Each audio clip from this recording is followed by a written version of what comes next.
Hello, everyone. Thanks so much for joining us today. I know you're going to be really glad that you did. We'll be talking about COVID-19 credit scores, what you need to know. And we have a wonderful, wonderful presenter.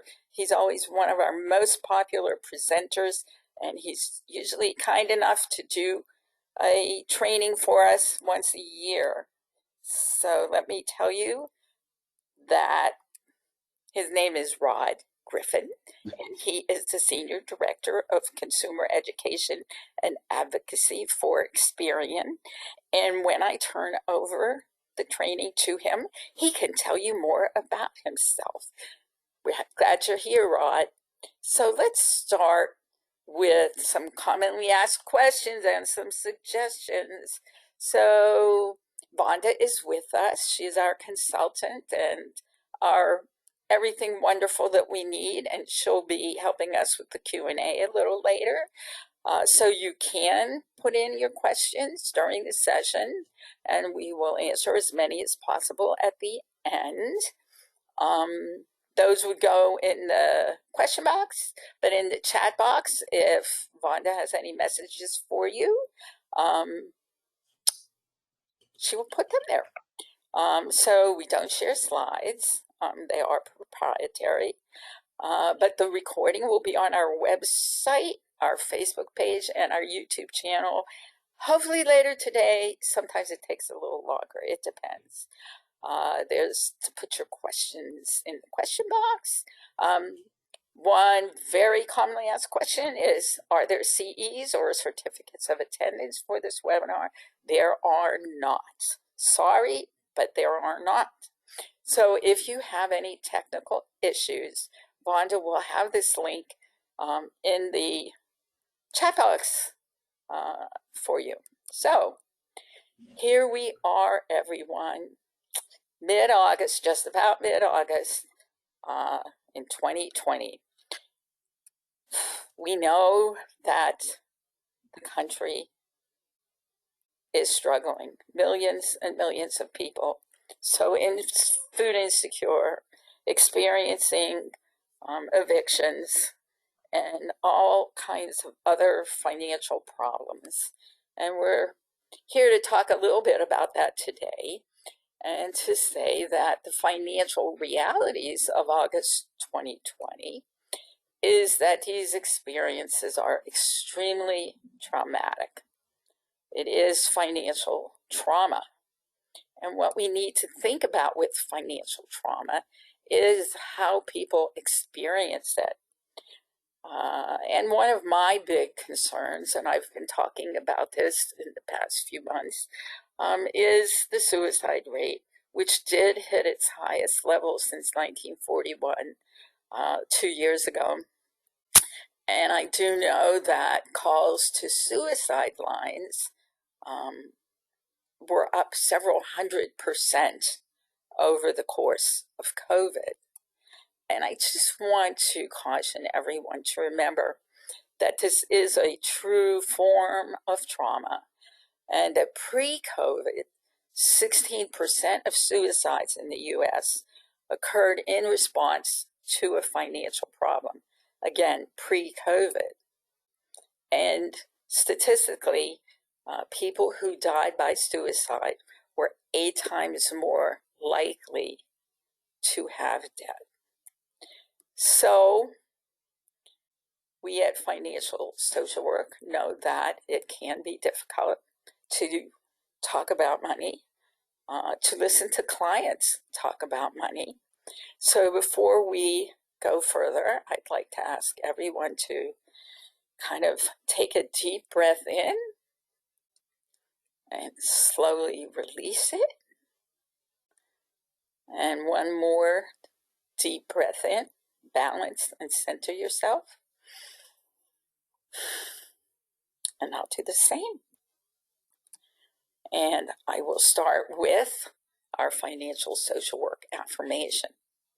Just for today, I will love myself enough to face my fears, practice self-acceptance, and embrace hope. Just for today, I will silence my inner critic, speak my truth, and make peace with my past. And I will give myself permission to eliminate toxic people, beliefs, and behaviors from my life. And just for today, I will prepare for a better tomorrow by making friends with my money and with myself today. That kind of sums up financial social work and what we've been working towards over the past 2 decades. But I will go into a few more specifics before turning this over to our trainer. So at the intersection of politics, the economy, social work, economic and social justice, we've been focusing on racism, on the results and outcomes of COVID-19, and on social and economic injustice lately. But along with those and woven into those are so many other pieces that are more glaring now than in the past, but they've always been, unfortunately, very real and present, like the digital divide, like stagnant wages. Certainly food insecurity and homelessness is growing. We're all learning more about education and healthcare costs. So much is changing. Inadequate child care and the lack of paid time off. These issues are at the forefront and need to be addressed as we move forward, hopefully within the next year, to return to what will be for all of us the new normal. We know that no one chooses to have money problems, but unfortunately most people do, and today more and more people do. So first, the good news is that no one can or needs to know everything or the same things about money. However, in all economic times, not just now, but in all economic times, everyone does need to know certain things about money.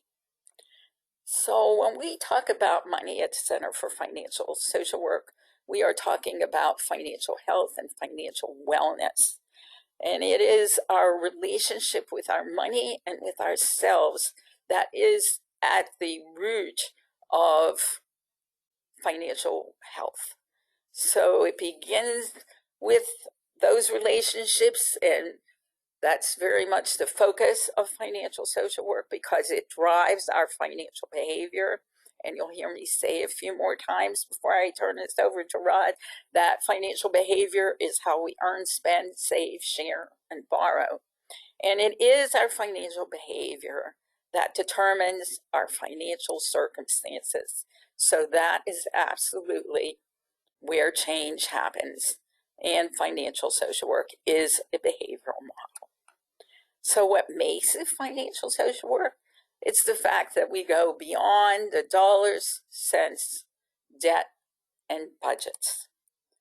It's a psychosocial behavioral model.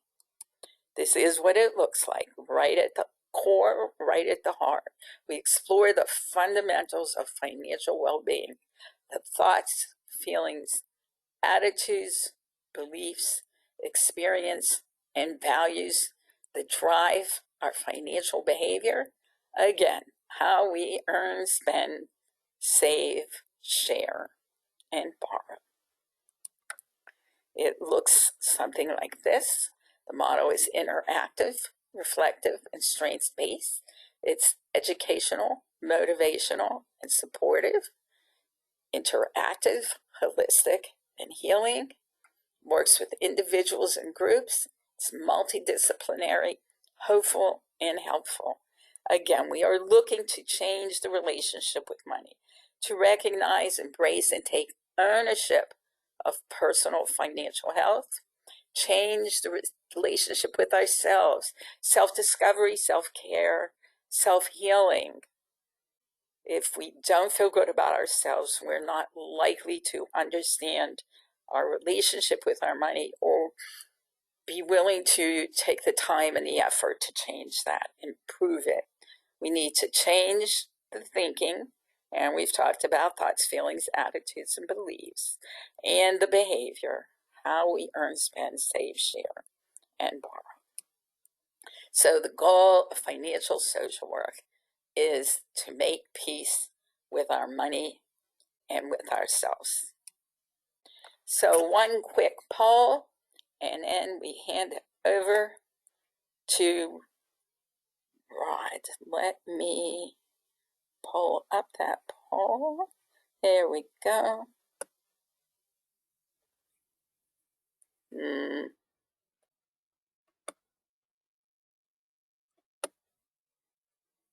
Okay, launching the poll.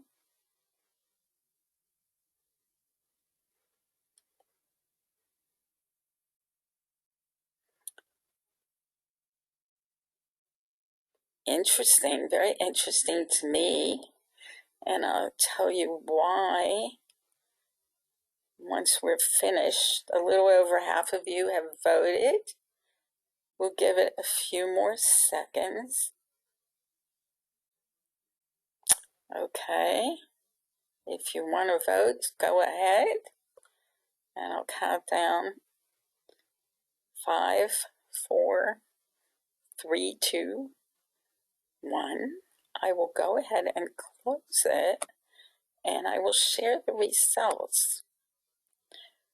Early on, when, I'm curious if this surprises anybody, when I was first starting out, I didn't see as much awareness and interest in credit scores. Then I came to learn, as I worked with more helping professionals, just how many clients were knowledgeable about credit scores and concerned about credit scores. So here we all are seeing that half, really so evenly divided, some, many, most are concerned. Well, you are going to have a lot of new information to share with them after I turn this over to our trainer. Okay, so I'm going to do that as soon as I find the right way. Let's try this one. Okay. There you go.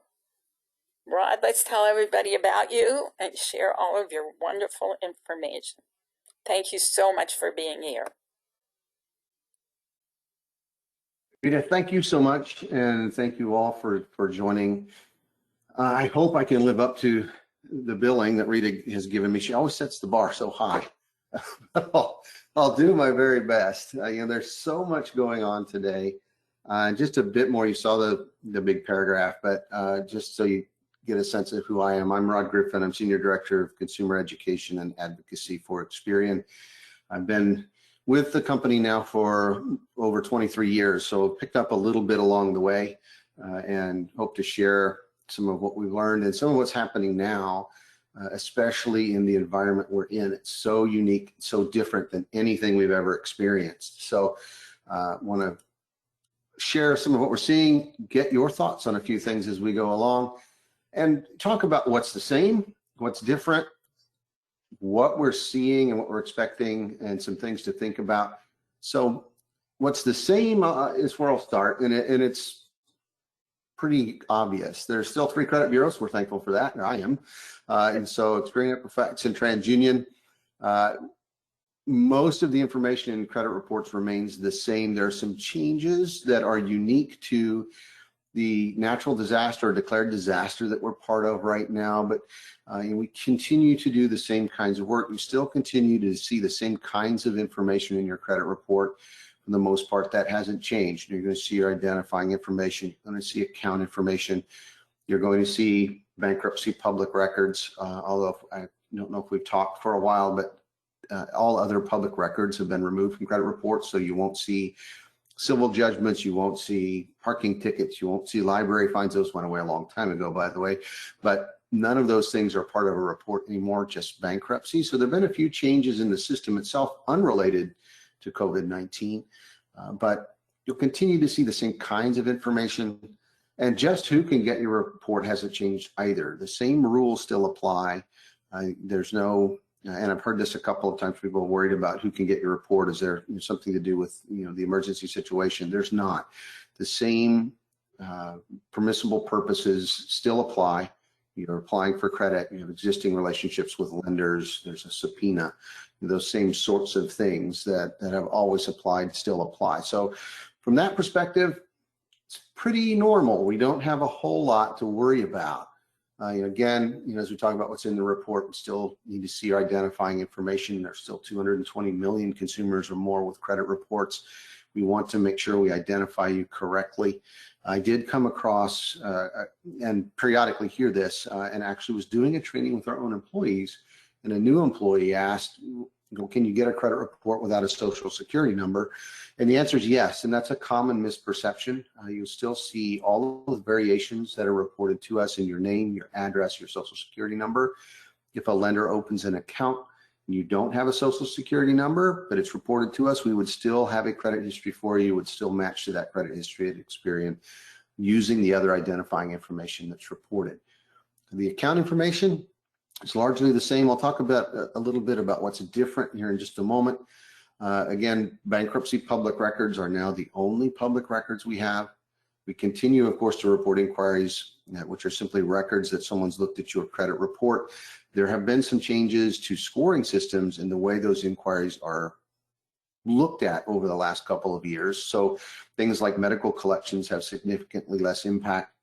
Scores still are the least important factor in credit scores. If you pay a collection today with FICO 8 or 9 or 10, or the current Vantage scores 3.0 or 4.0, as well as other scores, the paid collection will be excluded from the calculation. So paying a collection can be immediately helpful. But if you see inquiries, you don't have to worry about those either. They're still counted as a single inquiry for mortgages or auto loans. Same things that we've seen for a long time.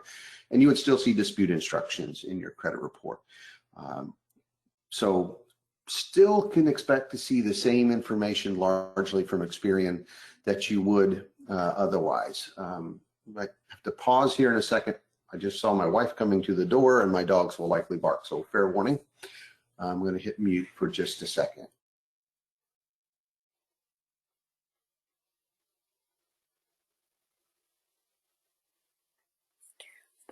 Well, that's something that wouldn't happen with COVID. Yeah, if we didn't have COVID, I'm back, and the dogs were wonderful. So I just wanted to make sure you didn't hear my little fluffy dogs barking. They're very loud, but they didn't. So they're learning. COVID is a learning experience for them too.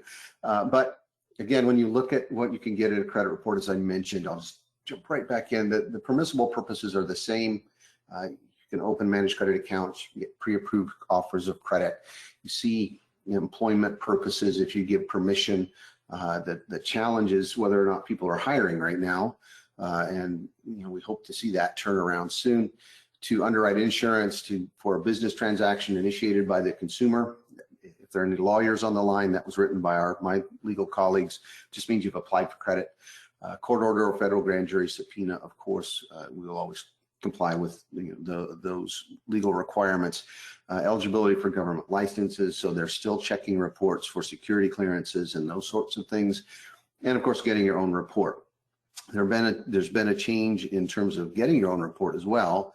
And if you didn't know, you can get your report once a year for free. Now the credit bureaus are allowing you to get a report through annualcreditreport.com once a week through next April at least. So that's the tentative date, April 21st, I believe, of 2021. But you can get a free credit report once a week if you need to check that report and make sure everything is being reported as it should be, especially if you're working with lenders through some of the services that are now available and the payment accommodations that are out there. So you need to be aware of that.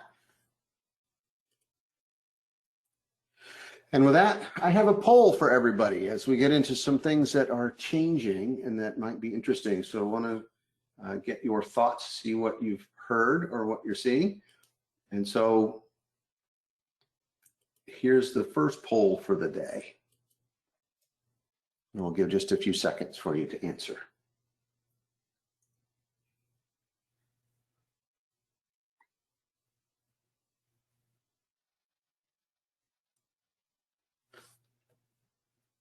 So quick answers. So we'll end the poll.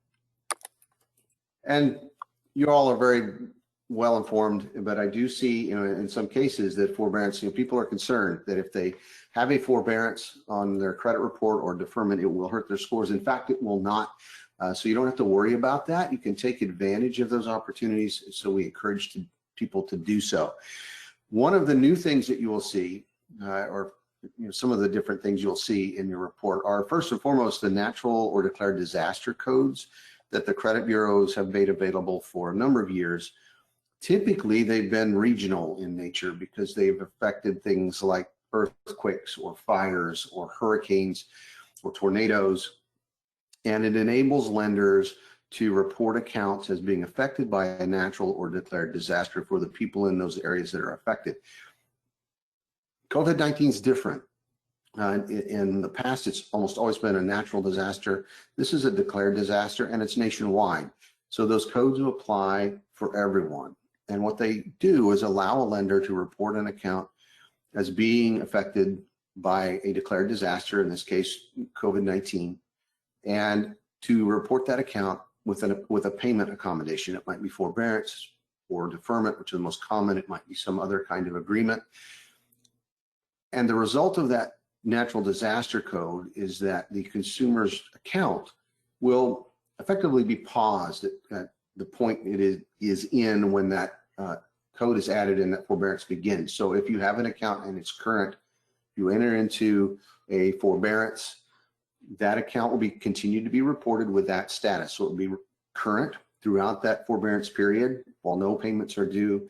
Once that forbearance ends, the account picks up and remains current. It doesn't change. So not making those payments is not the same as missing payments. It's an agreement you have with the lender, and so it doesn't change that status.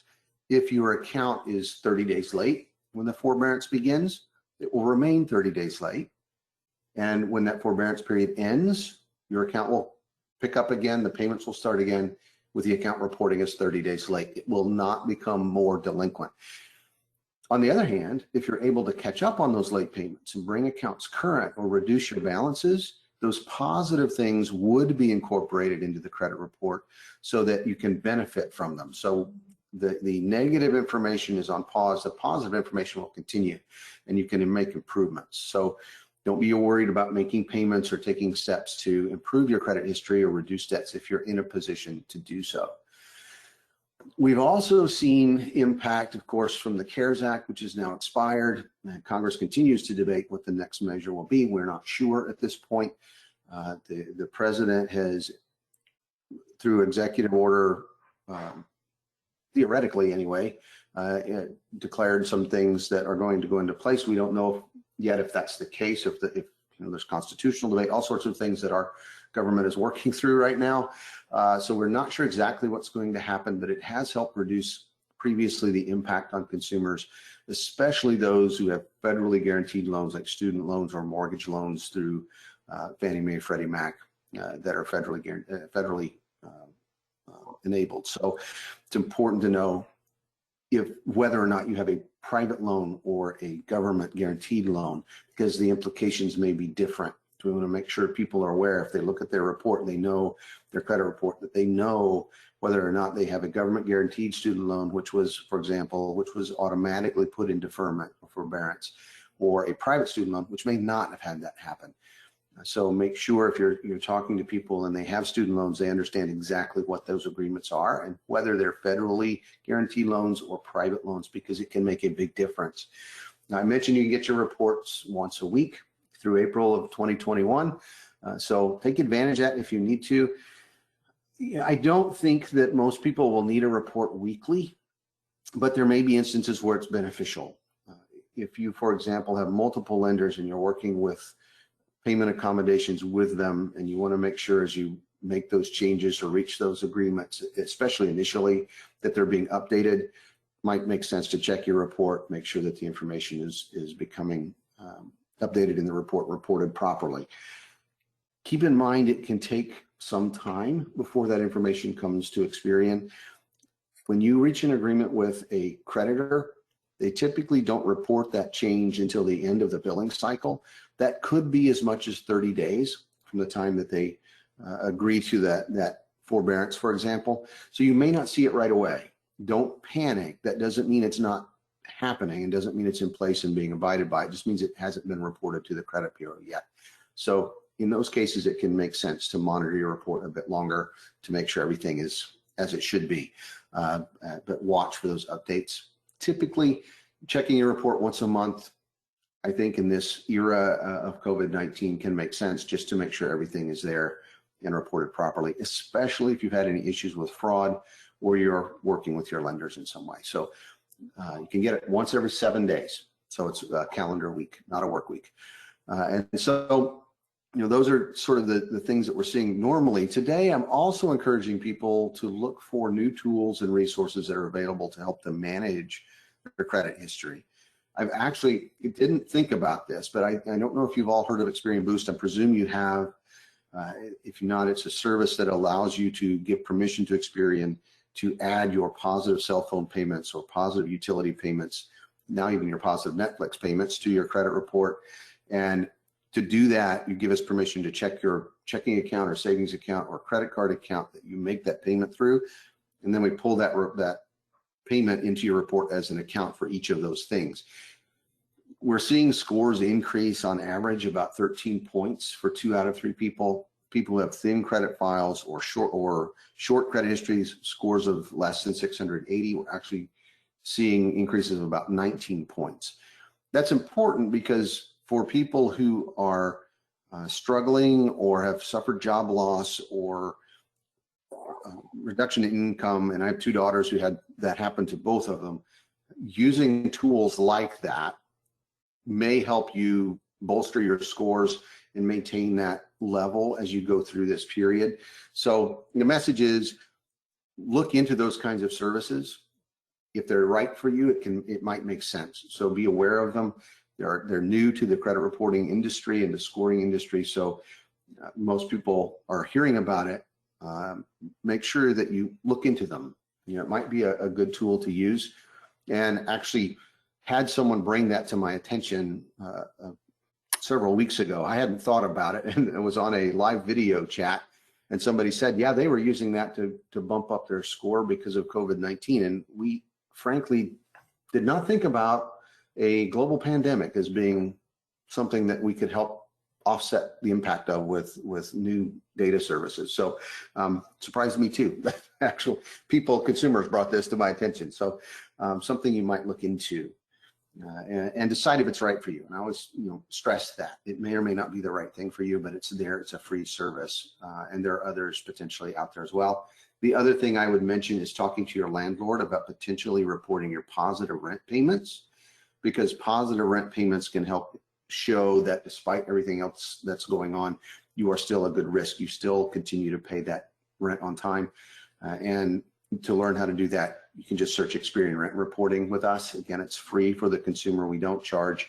There may be a nominal fee for the servicing company that would work with the landlord. They may pass that cost along with a little increase in rent, or they might provide the service at no cost to the renter as a benefit to being a good renter. I've seen them do different things, but look into that as well, because we're seeing that as a very powerful tool for consumers to help protect their credit history. So look for those kinds of alternative tools as well that may be beneficial to you as we go through this very unusual time. Well, I didn't need the boost slide. I talked through that already. So we had some consumer comments. Won't go any further. And again, rent reporting as well. We have seen, and this is the link, experian.com/rentbureau/rental payment if you want to learn more. And we have seen in almost 100% of instances where people have rent payments reported that they become scoreable for the first time, or that their scores improve and move them up in tier. So again, it can be a great tool. We've been doing this for rent reporting for now 7 or 8 years. So that may be something to look into. And so with that, another poll.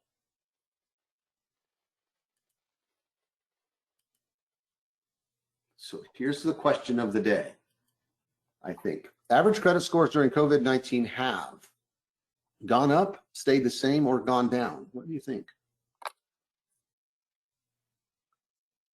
Just a few more seconds.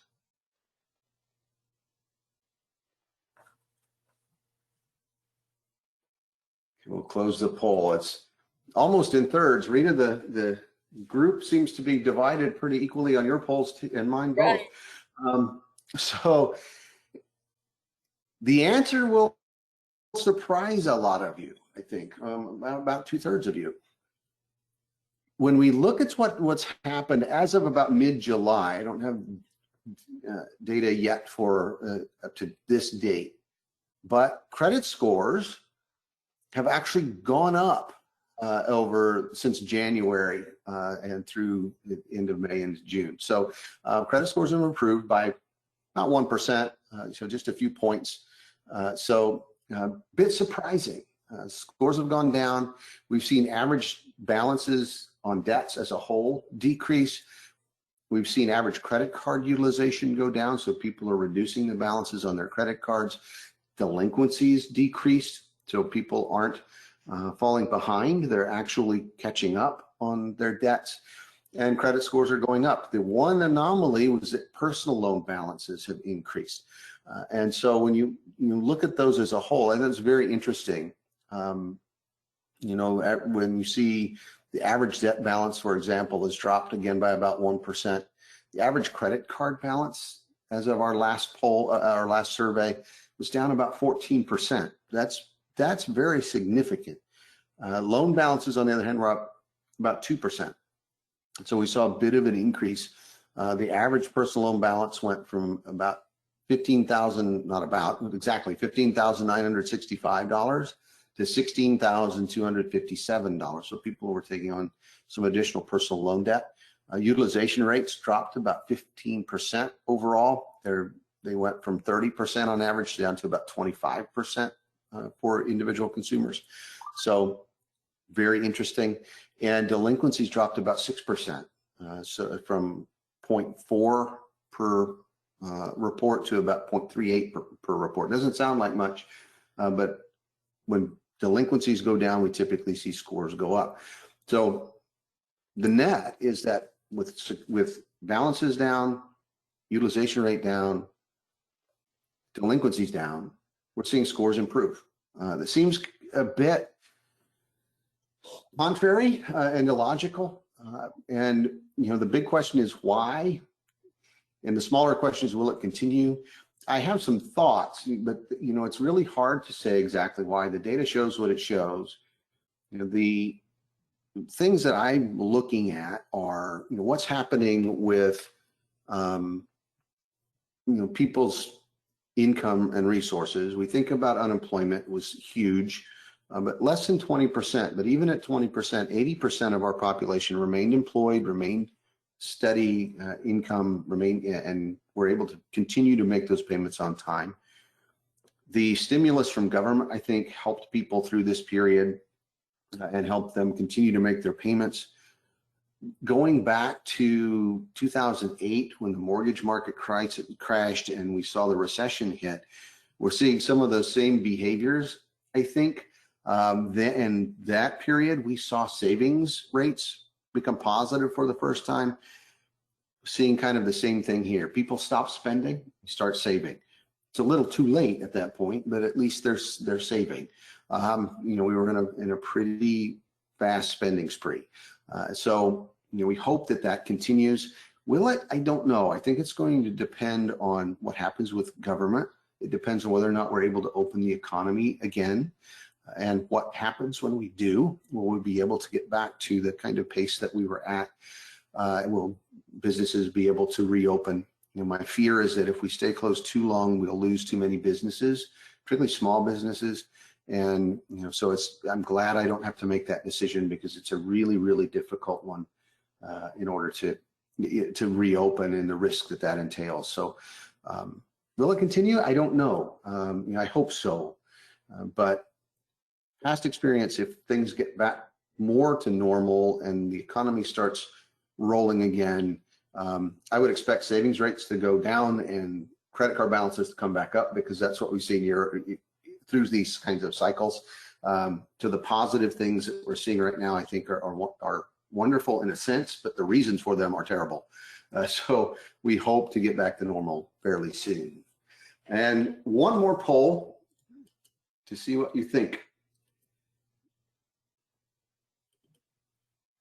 Zoom bombing is now a thing. Is this true or false?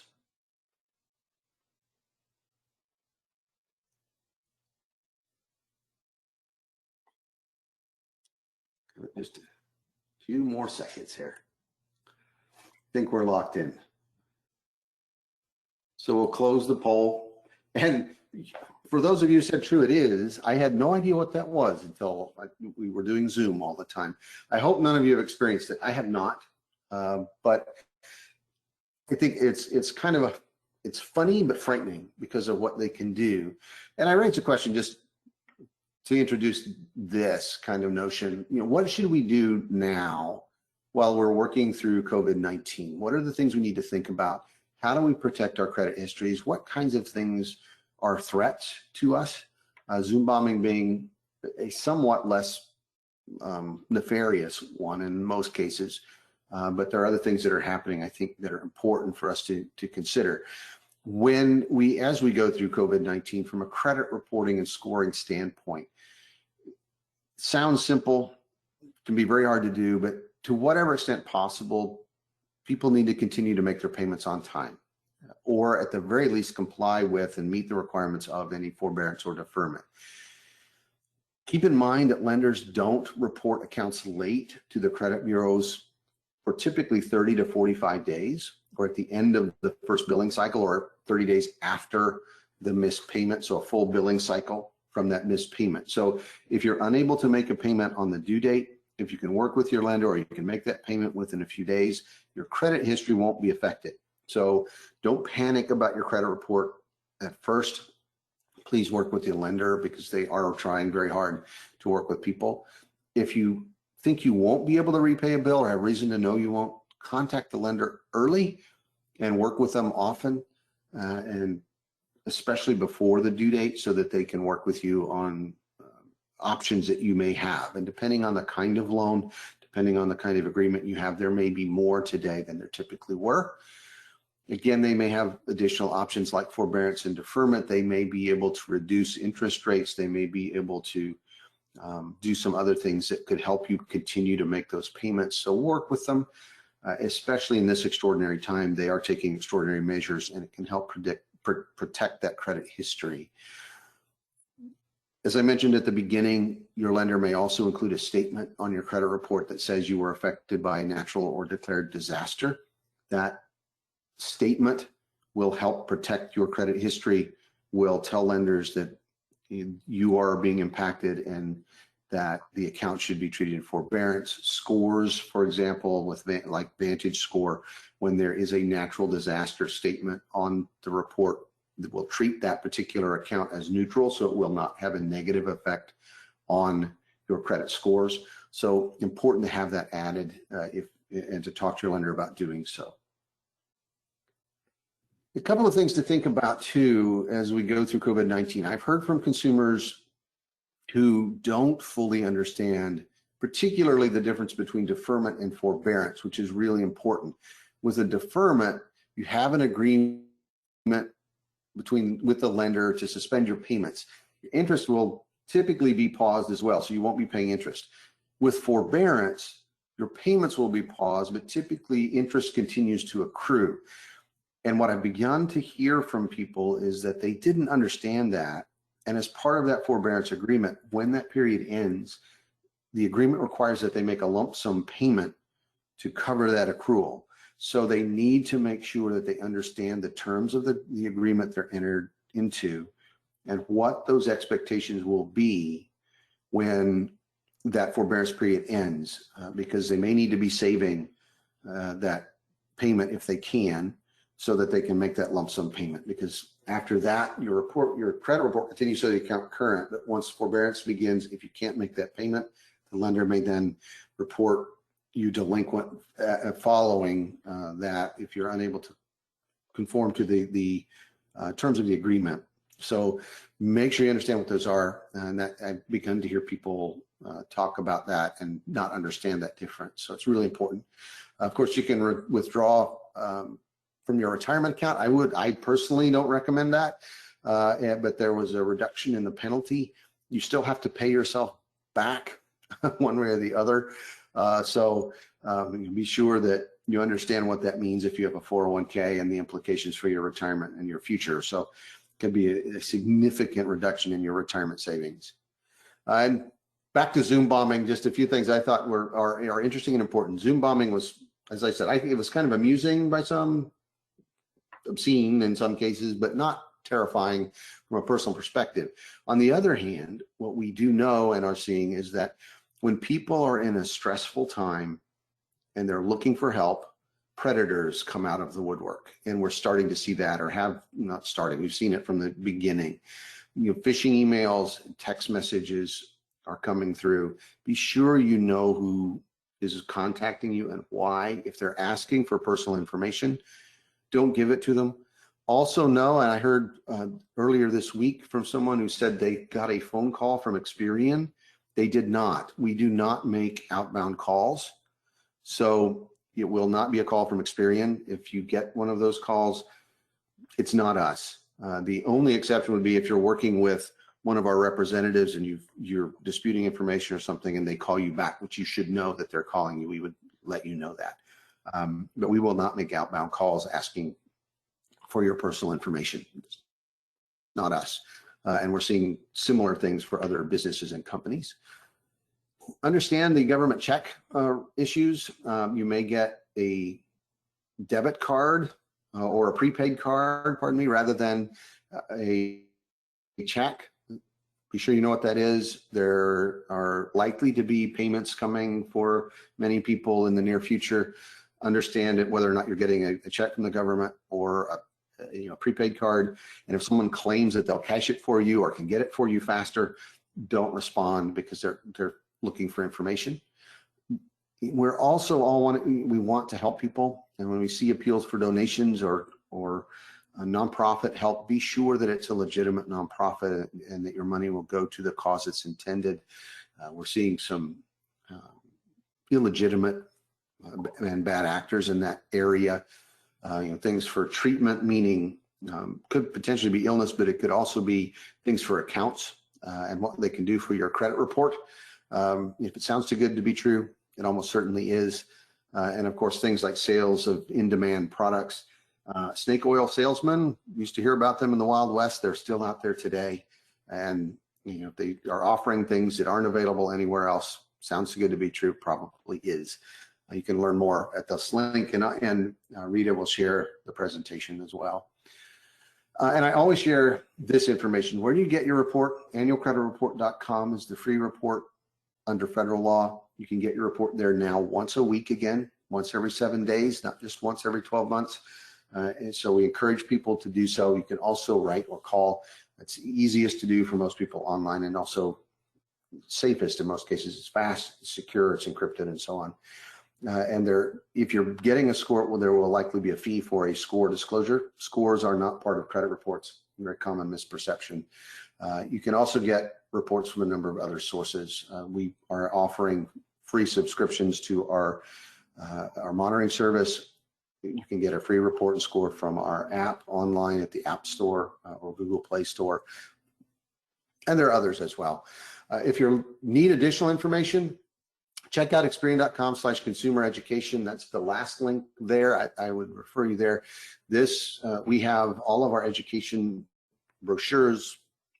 Tell I'm old school. They're PDF files now, presentations with talk notes and other resources, sample credit report and other resources, all free to download and use however you need to use them and to share them. So feel free to go there. We still write the Ask Experian Credit Advice column. It's a blog, and we still do Q&A as well. And that was my first job 23 years ago. So it's still going strong and has expanded considerably. So check that out for information as well. And with that, I'll stop talking. And if you have questions, please feel free. I'll do my very best to answer.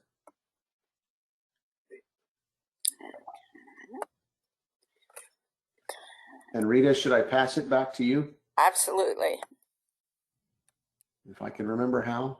Exactly. I got a little lost here myself. Let's Give me see. just a second. How did I lose it? How did I lose the present? Hello? Are Change we still on? presenter. Okay. Wait, I'm looking for you. Where are you? Okay. Let's see. Well, I'm in trouble. I got you. I got you. There you go. I'm glad you got me. Okay, there I am. We'll make this work. Okay, I hope. Okay, almost there, everybody. So, show my screen. And right before we go to Q&A, I just wanted to tell everyone about our next 2 webinars. And in September, we have Does Bitcoin Fit with Financial Social Work? And that's because I think that all of us in the helping fields should know the newest and latest trends. And so we're going to learn about Bitcoin. And then in October, we will be looking at ways to cope with a COVID holiday season. And I just want to mention that we do have a certification program, which is self-study and self-paced. It is a 6-month program. Our students have 6 months to complete it. And there is a final exam. It does include 20 CEUs, and the materials may be used with your clients. So that is $595, and there is the payment plan. And we'll finish up with the fact that the recording will be up soon, and there are no CEs or certificates of attendance. And now we will take Q&A. Vonda, I am guessing we have questions. Oh my goodness, we have so many questions, Rod. So I know we will not be able to get through them unless he just gives one-word answers. Yeah. But I am going to start with some common ones that I noticed and that were asked. Starting with Rod, we had some questions around locking credit reports. Mm-hmm. When is the best time? How do you lock credit reports? Do you suggest? There were a couple of scenarios. Yeah. So, and by lock, I'm assuming people are thinking about freezing your credit file, and it depends, which is kind of the answer everybody has probably heard me give before. And it depends on the situation. I think it's important to understand what a freeze does and does not do. A freeze today only gets triggered if someone uses your stolen identity to apply for new credit using that identity. It's a very narrow protection. It does not prevent identity theft, although I hear that statement made. It doesn't prevent someone from stealing your identity. They've already done that before a freeze would come into play. They've stolen a computer, taken things out of the trash, hacked into a database, those sorts of things. So it won't prevent identity theft. And I always worry that people will think that's the case. And it gives a false sense of security. It doesn't stop that. A freeze is, as I said, very limited. There are exceptions, many exceptions to a freeze.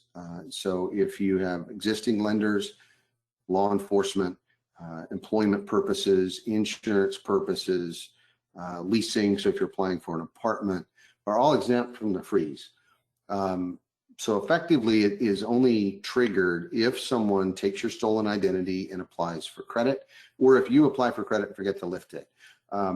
Doesn't mean it's not helpful for some. I think for most people, a freeze, if you're not a victim of identity theft, if you are using credit fairly regularly, it may not be ideal. But for others, if you have elderly parents, for example, who aren't applying for credit and need to protect their credit history, it might make good sense. If you are just the kind of personality that worries about it being accessed and won't forget your PIN number, and will remember to lift the freeze from each of your bureaus, each of the 3 bureaus before you apply, might make sense. If you have an ongoing issue with fraud or identity theft, particularly what we call true name theft, which is using your identity to steal credit, it could make sense for you. So there's some instances where it does. As a general protection, I don't see it being that effective for most people. The reality today is that the free alerts that you can add to the bureaus are probably better because they're provided to every lender or anyone who asks for your credit report. It says that if it's an initial alert, it lasts for a year. It says, I may be a victim of identity theft. Please verify my identity. If you are verified as a victim, file a police report. It lasts 7 years. It says, I am a victim. Please call me. And federal law says they cannot be ignored. And everyone would get them without exception. So, use the tools. And if you think you might be a victim, I have reason to believe you are. I think the statements are better. If you're just really cautious, a freeze might. I would mention use of the term block. That's a little different than a freeze in the industry. For example, if you subscribe to Experian's monitoring service as part of the premium subscription, you can block your credit report. It essentially does the same thing. But you can do it with your phone instead of going online and providing a PIN first to do so. For some people that might make sense too. But just be sure you know what the freeze does and doesn't do, and then make sure you don't lose your PIN number, because then we have to reissue, and that can take time, and that can be a challenge. The people I hear from most are people trying to buy a house and they're halfway through the mortgage process and forgot to lift the freeze, can't find their PIN, and now the interest rate goes up. And so just be careful and understand what it does and doesn't do. Thank you. Have you seen child support arrears reporting on the rise? I have not. I haven't heard anything about that. They continue to report. That's one of the, it's not exactly a public record, so they may report. Not heard anything in that regard. So one way or the other, but I'll certainly take it back and ask, because that's something I haven't seen any evidence of. Thank you. How do we help someone who is a landlord and the property is in early foreclosure because former tenants still owe back rent? It is killing their credit. Yeah, so there's several things wrapped up in that, I think, with the landlord. One, if the landlord, having the business, the rental property registered as a business would help separate their personal credit from the business credit. Maybe too late in this instance, but if if the business were being paid rather than the landlord, and the business were supported by business credit rather than personal credit, it would help protect them as an individual as opposed to the business. At this point, it's going to be difficult if the proceedings have started. And really, I think from a credit reporting standpoint, we'll show the property in foreclosure, assuming it's a residential property.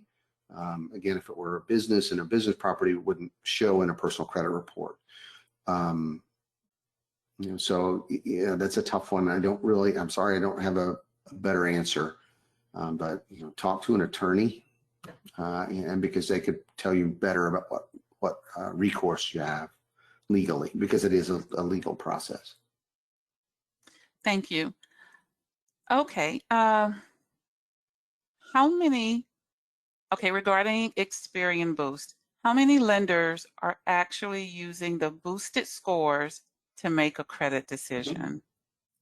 Yeah, so it's not so much about the lenders as it is about the scoring systems that incorporate the information.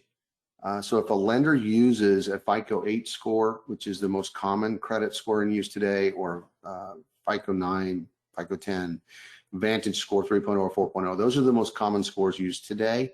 If lenders use those scores, Boost will affect those scores.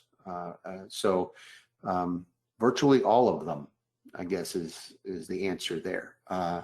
There are some things that it doesn't feed into, things like the FICO 2 score that's used in mortgage lending. The data doesn't feed into that because it's so old. The model is so old. So we would love to see mortgage lenders, and Fannie Mae and Freddie Mac in particular, update their policies, and we're seeing some movement in that regard. But with the most common scores used today, it already helps them. I would like to point out, Rod, that you did a webinar for us in 2019 on Boost. So people can look for that on our website. And after you did the webinar, I was talking about it at a presentation I did, and someone at the presentation went ahead and boosted their score. And it was like earth shattering how it actually changed the score and how excited everybody was about that. Yeah. Well, and we are too. I mean, I think we are, the way we see ourselves, and our aspiration is to be thought of as the Consumers Bureau. But also our goal is to find ways to help businesses and consumers connect, and to help people use credit as a financial tool. It shouldn't be a barrier. It should be a resource if they have the knowledge and resources they need. Boost really is about people who haven't had access before. People who have had maybe one account, who are looking to gain access to the system. So it's not going to help people too much who use credit for 30 years, have great scores, know the system and use it. It's going to really be beneficial for young people starting out, or for people who are new immigrants to the country, or folks that haven't had access before. And that's what we're trying to do, is provide a tool that gives people the power to add information that shows they should be a good credit risk. And that's what all our research shows. Thank you. Speaking of young people, I had a question. It's lost, but I remember seeing it. Someone wanted, they work with younger clients, and they wanted to know what insight could you give with helping young people get their credit established? How do you establish credit? Kind of the normal things still apply. You have someone co-sign for you, have someone add you as an authorized user. If you have a student loan, your credit's going to exist, and you'll be able to move forward. But secured accounts, there aren't a lot of options, outside of that. It's kind of the traditional, approach. It's that catch-22. You have to have credit to build credit. And so, needing someone to co-sign for you. If you have a small account, again, it's another example of where something like Experian Boost might help. If you rent, and you can have the rent, your landlord report your rent, that would establish a report for you. So we're looking at what other kinds of data might do that. We're not there yet, but we're always looking at that. Okay, thank you. We also had a couple of questions that were pretty much centered around this theme, and that is how to get a negative remark, how to remove a negative remark from your credit report. So what I'm gathering. Yeah. So if the information is accurate, so if there's a late payment, for example, it's accurate, it will stay on that report for the requisite period of time in most cases. So you can dispute that information. It's going to stay 7 years from the date of the delinquency.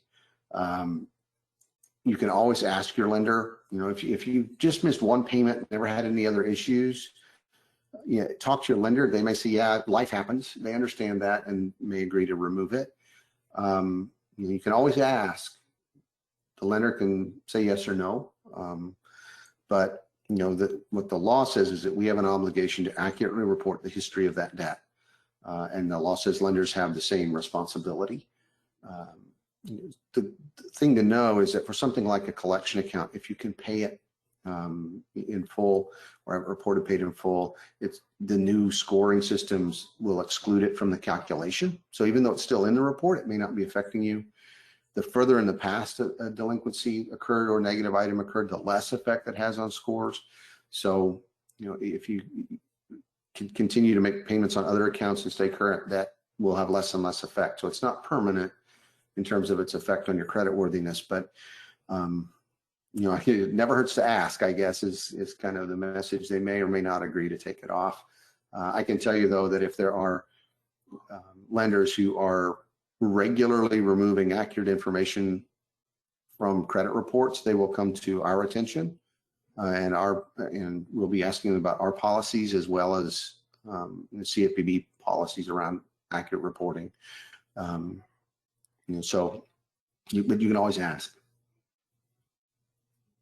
Okay, thank you. Rita, it's 3:02, 3:03. Should we keep going? You have a few more minutes, Rod? Yes, absolutely. Go ahead. Okay. Okay, you noted 80% of people were paying down debt and 14% of credit debt is being paid down. I'm curious about the demographics of who this represents. Does it represent people still employed, for example, versus those who are most negatively impacted by COVID? Many people who lost their jobs do not use credit, especially credit cards loans, such as communities from African and Latin American countries.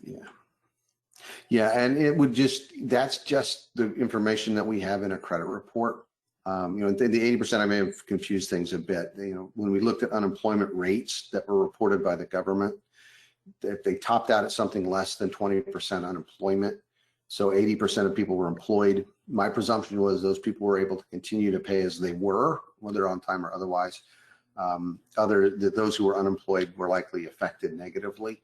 But with the government assistance, they were able to, my presumption based on the data that I have is that they were able to continue to pay on time. I can't speak to demographics who did capture that, and we don't show that in a credit report. So, credit reports don't include information about age, gender, race, anything like that. And so we aren't able to see that. Okay, thank you. I don't know, this may be for you, Rita, but I'll just throw it out to both of you. Is there a good, reliable news source for older clients to watch on TV or listen to on the radio? They hear conflicting things about stimulus checks and are often confused, leaving them prey to scammers. I'm always going to go with NPR on the radio. Yeah. I trust NPR. Rod?